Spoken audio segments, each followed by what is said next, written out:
Hai pemirsa, perkenalkan nama saya IG Edi Aryawan. Saat ini saya sedang berada di tempat kerja saya, yaitu SLB Negeri Gedangan Sidoarjo, Jawa Timur. Adalah sebuah kehormatan bagi sekolah kami karena SLB Negeri Gedangan Sidoarjo ditunjuk sebagai sekolah inti yang menjadi mitra Diksus GTK tahun 2021. Berkenaan dengan itu, hari ini saya mendapat giliran praktik mengajar dalam rangka supervisi oleh Bapak Kepala Sekolah. Saya akan mengajar di kelas 8 tunanetra pada mata pelajaran program khusus OMSK atau Orientasi Mobilitas Sosial dan Komunikasi. Bagaimana serangkaian tahapan pembelajaran yang akan saya lalui? Mari mengikuti video edukasi ini selengkapnya.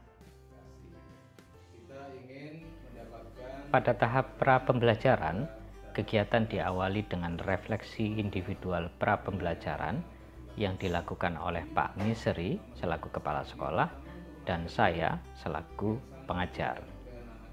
Bapak Kepala Sekolah memberikan arahan awal terhadap praktik mengajar yang akan saya lakukan.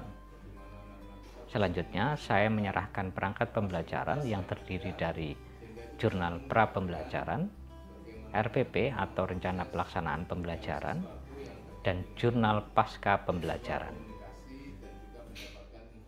Maka kami ingin satu, agar Pak Edi juga memberikan materi layanan kepada anak-anak kita sehingga memiliki keterampilan, memiliki kemampuan untuk memanfaatkan komputer bicara dalam proses belajar dan juga sekaligus mengakses beberapa informasi, apakah itu dari internet atau juga mungkin yang terkait dengan kegunaan Zoom atau hal-hal yang terkait dengan daring dan virtual. Jadi untuk komunikasi di sekolah kita, seperti disampaikan Pak Misri tadi, kita sudah memberikan pembelajaran tentang handphone bicara, itu menjadi alat komunikasi dan kita tinggal tambahkan untuk komputer bicara. Untuk komputer bicara sendiri kita juga sudah menginstalkan aplikasi NVDA dan saya sudah orientasikan mereka tentang pengaturan menu-menu di NVDA, screen reader NVDA, kemudian otomatis untuk baca tulis secara melalui media elektronik kita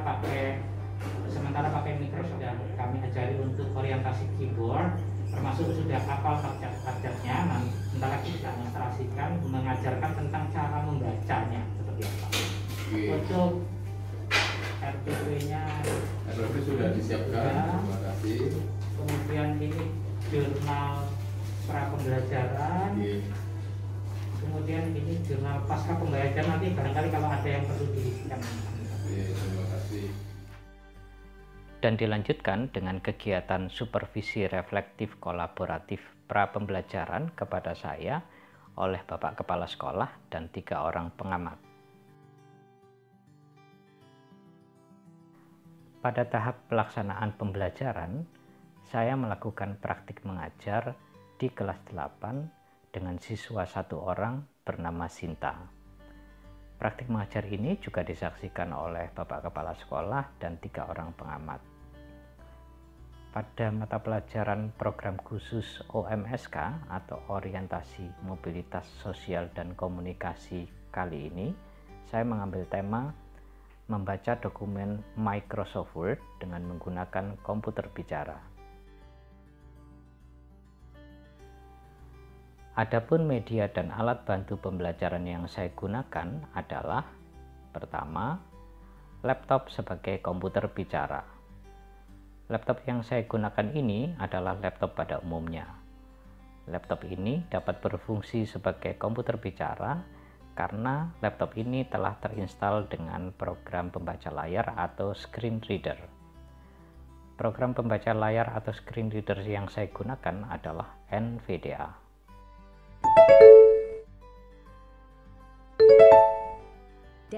Melalui program pembaca layar inilah, setiap aktivitas bernavigasi pada komputer bicara terdeskripsi suarakan dengan jelas. Kedua, speaker aktif. Speaker aktif digunakan agar baik guru maupun siswa dapat mendengarkan komputer bicara dengan jelas. Ketiga, keyboard eksternal. Keyboard eksternal dipakai pada pembelajaran komputer bicara untuk beberapa alasan, yaitu tombol-tombol pada keyboard eksternal lebih lengkap dibandingkan dengan tombol-tombol pada keyboard laptop. Masa pakai keyboard laptop pun bisa lebih awet, karena jika keyboard laptop ini rusak atau bermasalah, pasti akan mengganggu kinerja laptop secara keseluruhan. Dan aktivitas bernavigasi pada laptop tidak terganggu dengan tersentuhnya touchpad yang letaknya berada di bawah keyboard laptop. Pelaksanaan pembelajaran diawali dengan kegiatan pembukaan. Di bagian ini, saya menyapa siswa, memimpin doa untuk memulai pembelajaran, dan menyampaikan tujuan pembelajaran.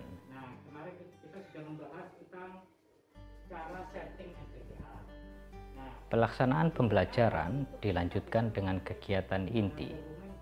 Di bagian ini, saya melakukan apresiasi kepada siswa dengan menanyakan materi pada pertemuan sebelumnya tentang bagian-bagian keyboard. Keyboard komputer ada berapa bagian di sini? Apa saja? Sambil ditunjukkan. Ya, yang pertama, yang kedua. Navigasi, yang ketiga numpad ya. Setelah itu, saya menjelaskan materi pembelajaran kepada siswa, yaitu perintah-perintah membaca dokumen Microsoft Word dengan menggunakan komputer bicara. Sinta? Iya, Pak. Sekarang kita akan belajar membaca dokumen Microsoft Word dengan menggunakan komputer bicara. Nah, tombol-tombol yang digunakan adalah tombol navigasi ya, panah kanan, panah kiri, panah atas, panah bawah. Panah kanan mana? Ini. Oke, panah kiri, Ini. panah atas, Ini. panah bawah. Ini. Ya. Pertama, untuk membaca per karakter, kita menggunakan panah kanan dan panah kiri. Panah kanan digunakan untuk membaca satu karakter ke kanan. Coba gerakan. T Terus, U M B yang kecepet. U H A N Coma Coma itu Space. koma ya, space, spasi. Terus, H nah, E udah. Kalau membaca satu karakter ke kiri itu pakai panah kiri. Coba gerakan. H space coma N A H U B M U T Ya, kalau ke kiri lagi. line Ya, feed nah, line field itu kosong ya, baris kosong. Iya. Yang kedua, membaca per kata itu dengan menggunakan kontrol panah kanan dan kontrol panah kiri. Kontrolnya mana? Ini. Yang pakai yang sini aja. Nah, jadi kontrol dipegang panah kanan gitu. Jangan dipegang lama yang panah kanannya, nanti jalan. Kalau kontrolnya dipegang lama enggak apa-apa. Tapi yang panah kanan panah kirinya cuman diketuk-ketukan gitu. Jangan ditahan. Kalau ditahan nanti dia kursornya gerak. Nah, kontrol panah kanan digunakan untuk membaca satu kata ke kanan. Coba. tumbuhan coma hewan dan manusia merupakan unsur biotik dalam ekosistem. Nah, dot itu titik. Sudah. Dot itu titik ya. Sudah. Iya. Nah, sekarang kalau membaca satu kata ke kiri itu pakai kontrol panah kiri. Coba. Ekosistem dalam biotik unsur merupakan manusia dan hewan. Sekarang yang ketiga, membaca per garis dengan menggunakan panah bawah dan panah atas. Kalau panah bawah digunakan untuk membaca satu baris ke bawah. Coba digerakkan. Tumbuhan, hewan, dan manusia merupakan unsur biotik dalam ekosistem. Tumbuhan berperan Nah, gitu. Panah bawah lagi. sebagai produsen utama makanan bagi anggota ekosistem. Peran optimal dari ketiga unsur Panah bawah lagi. biotik tersebut akan terbentuk keseimbangan ekosistem. Nah, udah. Kalau panah atas itu bergerak satu baris ke atas. Coba. Sebagai produsen utama makanan bagi anggota ekosistem, Peran optimal dari ketiga unsur. Ya, panah atas lagi. Tumbuhan, hewan, dan manusia merupakan unsur biotik dalam ekosistem. Tumbuhan berperan. Panah atas lagi. Blank. Nah, blank, kosong ya. Ya. Nah, sekarang yang keempat, membaca per kalimat. Itu menggunakan alt panah bawah dan alt panah atas. Mana altnya? Ya, bisa pakai yang ini, bisa pakai yang kanan, pakai yang kiri aja. Alt panah bawah digunakan untuk membaca dan bergerak ke kalimat berikutnya. Coba. Tumbuhan, hewan, dan manusia merupakan unsur biotik dalam ekosistem. Nah, sudah. Jadi berakhir dengan tanda titik per kalimat itu. Coba kalimat berikutnya. Alt panah bawah. Tumbuhan berperan sebagai produsen utama makanan bagi anggota ekosistem. Ya, kalimat berikutnya lagi. Peran optimal dari ketiga unsur biotik tersebut akan terbentuk keseimbangan ekosistem. Ya, sekarang kalau bergerak ke satu kalimat sebelumnya itu pakai alt panah atas. Coba alt panah atas. Tumbuhan berperan sebagai produsen utama makanan bagi anggota ekosistem. Ya, panah atas. Kalau alt panah atas lagi. Tumbuhan, hewan, dan manusia merupakan unsur biotik dalam ekosistem. Ya, alt panah atas lagi. Tumbuhan bagian ekosistem. Alt panah atas lagi. Tumbuhan Oh, sudah. bagian ekosistem. Ya, itu judulnya. Kelima, membaca per paragraf. Itu menggunakan kontrol panah bawah dan kontrol panah atas. Nah, kontrol panah bawah digunakan untuk membaca atau bergerak ke paragraf berikutnya. Coba gerakan. Blank. Lagi. Tumbuhan, hewan, dan manusia merupakan unsur biotik dalam ekosistem. Tumbuhan berperan sebagai produsen utama makanan bagi anggota ekosistem. Peran optimal dari ketiga unsur biotik tersebut akan terbentuk keseimbangan ekosistem. Ya, itu satu paragraf. Paragraf berikutnya, coba. Sebagai produsen utama makanan bagi anggota ekosistem, peran optimal dari ketiga unsur. Lagi. Blank. Lagi. Keseimbangan ekosistem adalah suatu kondisi interaksi antara unsur dan unsur di dalamnya secara seimbang. Keseimbangan ekosistem berdampak nyata pada keselarasan, kesejahteraan hidup manusia, dan makhluk hidup lainnya. Di dalam ekosistem terjadi interaksi antara unsur biotik dengan abiotik. Terjadi hubungan saling ketergantungan antara unsur biotik dan unsur abiotik. Dalam hal ini akan dibahas interaksi unsur biotik. Nah, itu. Kalau membaca atau bergerak satu paragraf sebelumnya itu pakai kontrol panah atas. Coba kontrol panah atas. Blank. Tumbuhan, hewan, dan manusia merupakan unsur biotik dalam ekosistem. Tumbuhan berperan sebagai produsen utama makanan bagi anggota ekosistem. Peran optimal dari ketiga unsur biotik tersebut akan terbentuk keseimbangan ekosistem. Lagi. Blank. Paragraf Tumbuhan sebelumnya. bagian ekosistem. Ya, sudah. Ya, jadi itu ya, ada 5 perintah. Pertama, membaca per karakter pakai apa? Panah kanan dan panah kiri. Iya. Terus kalau membaca per kata pakai apa? Kontrol panah kanan dan kontrol panah kiri. Ya. Kalau membaca per baris pakai apa? Panah bawah dan panah atas. Kalau membaca per kalimat pakai apa? Alt panah bawah dan alt panah atas. Kalau membaca per paragraf pakai apa? Kontrol panah bawah dan kontrol panah atas. Ya. Nah, sekarang saya meminta Sinta untuk mendemonstrasikan, nanti Bapak pandu untuk perintah-perintah tadi ya. Pelaksanaan pembelajaran diakhiri dengan kegiatan penutup. Di bagian ini, saya melakukan penguatan terhadap materi pembelajaran, memberikan penugasan kepada siswa, dan memimpin doa untuk mengakhiri pembelajaran. Ini karena jamnya sudah selesai, kamu nanti tolong dihafalkan lagi. Ini bentar lagi tak kopikan file, kamu baca sendiri di rumah untuk latihan. Ada perintahnya. Jadi di dalam paragraf tersebut di dalam teks itu ada berapa paragraf. Di paragraf tersebut ada berapa kalimat, itu nanti ada teks, ada perintahnya di file saya ya. Nanti saya copy, terus kemudian kamu hafalkan perintah-perintah. Ada berapa? Dari mana? 10 ya? Oke ya. Saya kira itu 10 perintah cara membaca dengan paham? Nah, oke, saya kira itu pelajaran hari ini. Sebelum kita akhiri, mari kita berdoa dulu menurut agama dan keyakinan kita masing-masing. Berdoa mulai.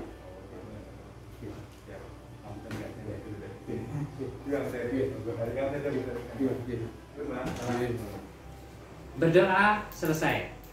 Ya, terima kasih Sinta pertemuannya hari ini. Jadi kita sampai besok ya. Pada tahap pasca pembelajaran, kegiatan diawali dengan supervisi reflektif kolaboratif pasca pembelajaran kepada saya yang dilakukan oleh Pak Miseri selaku Kepala Sekolah. Pak Dela, Bu Karin, jawaban oke. Terima kasih Pak Edi. Gimana Pak Edi? Kegiatan praktek pembelajaran apakah sudah betul-betul sesuai rencana? Ya, sesuai rencana Pak. Jadi tadi merasa nggak Pak Edi? Kita ini kan ada berempat ya. Saya kepala sekolah, kemudian Pak Rila ini guru senior yang sudah ambil, kemudian ada Bu Karin dan Bu Suci untuk pengamat sebagai mitra. Apakah ada merasa terganggu atau tidak natural ketika melaksanakan pembelajaran? Nggak ada masalah ya? Apakah tujuan pembelajaran yang disampaikan tadi menurut Pak Edi sudah sesuai rencana? Sudah sesuai rencana. Ya, ada dua ya, jadi yang terkait peragaan komputer bicara, kemudian pembimbingan siswa untuk mendemonstrasikan ya. Tadi sudah kita demonstrasikan bersama terkait dengan Microsoft-nya ya. Untuk strategi sudah efektif belum Pak? Ya, menurut saya sudah Pak. Jadi Sudah, ya? saya tetap yang penting anaknya menjawab, jadi anaknya tetap interaksikan. Dari sekian waktu yang digunakan tadi sudah cukup, menurut saya anak relatif memahami dan demonstrasinya juga sudah cukup terlihat. Tinggal mungkin pembiasaan. Kalau itu seperti orang menggunakan HP, kalau sudah dipakai, saya yakin juga akan semakin lancar. Termasuk ketika komputer bicara ini digunakan, saya yakin juga akan semakin terbiasa dan mudah bagi anak-anak kita. Oke, Pak Rila, menurut Pak Rila dari tadi proses pembelajaran program khusus ONSK, khususnya di materi komputer bicara ini, apa yang menurut catatan Pak Rila perlu diperhatikan oleh Pak Edi atau perlu kita beri masukan kira-kira seperti apa Pak Rila? Pak Miseri juga didampingi oleh 3 orang pengamat, yaitu Pak Rila Wirawan selaku guru senior. Dia harus terampil dulu menulis, nanti habis itu baru membaca, termasuk pendengaran kalau membaca. Habis itu terakhir baru mengedit. Berarti harus satu kesatuan 3 komponen tadi ya, ada tata urutan terkait dengan ya pembelajaran komputer bicara itu ya, jadi menulis, membaca, kemudian yang nggak kalah kurang pentingnya adalah mengedit ya, karena terutama itu kalau terkait dengan melaksanakan tugas atau membuat menyelesaikan tugas-tugas itu juga harus bisa mengolah lah istilahnya, mengolah data atau mengedit produk yang berupa tulisan tadi ya. Kalau Bu Karin dan Bu Suci sebagai pengamat, kira-kira apa masukan terkait dengan kegiatan pembelajaran ONSK ini tadi? Bu Karina Wayudewi selaku guru junior. Tadi sudah bagus Pak untuk penyampaiannya itu kan langsung diarahkan pada teks di komputer gitu. Kalau keyboard ini ada nggak Pak keyboard yang memang visible, mudah untuk anak tunanetra? Artinya di situ sudah bisa mengenalkan huruf atau itu sementara hanya pada posisi-posisi aja? Sudah apa tadi Pak? Iya, nggak di awal biasanya mereka perlu tiruan yang itu betul-betul Kayak ada braille gitu. Nggak ada ya seperti itu. Sempat ada tapi dulu teks lembar. Jadi ini lebih murni kepada anak menghafalkan posisi. Jadi Tapi sekarang kan terbantu karena ketika dipencet kan dia langsung bunyi Pak. ada suaranya juga itu ya. Oke, berarti itu lebih visible, lebih mudah yang terjadi. Dan Mbak Dewi Suci Anggraini selaku mahasiswa PLP UNESA. Kalau Bu Suci kira-kira seperti apa? Kalau menurut saya suasananya sudah cukup bagus karena memang seperti yang Ibu katakan sudah ada persiapan terlebih dahulu. Tapi namanya belajar apalagi kan mengajarkan pada anak tunanetra masih perlu proses. Mungkin kalau dengan waktu yang kontinu akan semakin paham dan semakin bisa mengoperasikan komputer secara sendiri. Oke, terima kasih Bu Suci, terima kasih teman-teman semua. Ini kalau kita lihat Sinta ini baru kelas 8 dan kelas 7 daring lagi. ya, kelas 7-nya daring, tetapi kita bersyukur sudah bisa mengoperasikan komputer laptop bicara, termasuk sudah cukup bagus di penggunaan IT yang lain untuk komunikasi yaitu HP. Artinya ini satu hal yang harus kita terus kembangkan. Betapapun ada keterbatasan di penglihatan pada anak-anak kita, kalau bisa orientasi baik terkait dengan sarpras, orientasi untuk berkomunikasi dan bersosial dengan menggunakan IT, dengan menggunakan komputer atau HP, terus bisa kita kembangkan sehingga anak-anak ini bisa mendapatkan kemudahan dan kelancaran khususnya di dalam belajar gitu ya. Oke Pak Edi, terima kasih banyak pertemuan kita hari ini untuk kegiatan supervisi kolaboratif reflektif, terutama baik pra pembelajaran maupun saat pembelajaran dan setelahnya adalah pasca pembelajaran. Semoga kita semua lancar, sehat semuanya. Terima kasih. Saya akhiri, Assalamualaikum warahmatullahi wabarakatuh. Dan diakhiri dengan refleksi individual pasca pembelajaran yang dilakukan oleh Bapak Kepala Sekolah dan saya. Semua tahapan praktik mengajar dari awal sampai akhir yang saya lakukan dalam rangka supervisi oleh Kepala Sekolah kali ini dipantau langsung secara daring oleh kepala-kepala sekolah dari sekolah mitra yang berasal dari Provinsi Sulawesi Selatan dan Papua. Terima kasih, kita akan langsung ke ruang saya kembali untuk teman-teman dari Papua dan dari Sulawesi Selatan. Terima kasih telah melaksanakan pengamatan di kegiatan kita, terutama untuk supervisi kolaboratif reflektif. Kita akan berdiskusi di ruang yang awal tadi. Terima kasih. Salam dari Gunung Gedangan, Pak. Ya, ini salam dari teman-teman SLB Gedangan untuk yang dari Papua dan dari Makassar. Terima kasih Pak Edi. Ya.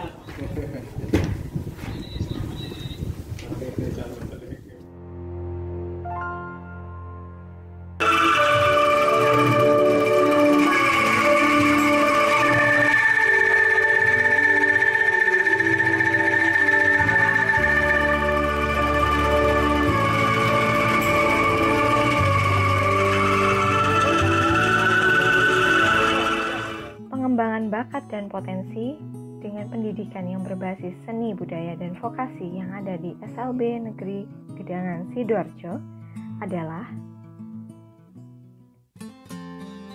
angklung dan seni musik.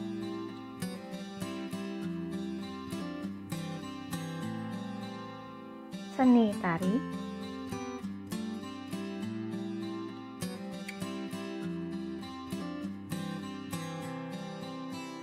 seni lukis,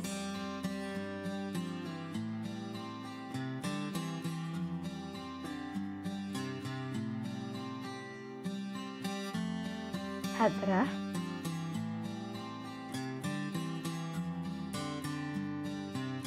dan fotografi. Untuk pendidikan vokasi terdapat tata boga, tata busana, tata rias dan kecantikan,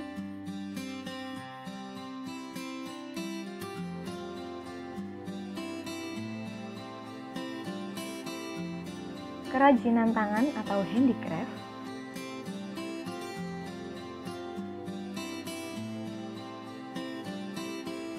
batik, desain grafis,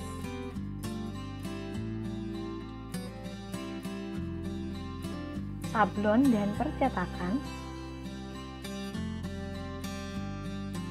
otomotif,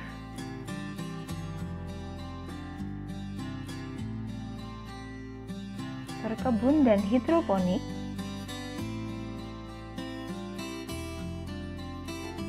massas, dan merangkai bunga. Adapun unit pengembangan usaha yang dilakukan adalah kantin sekolah sehat, percetakan dan sablon, jasa laundry, salon dan kecantikan, bengkel dan cuci sepeda motor.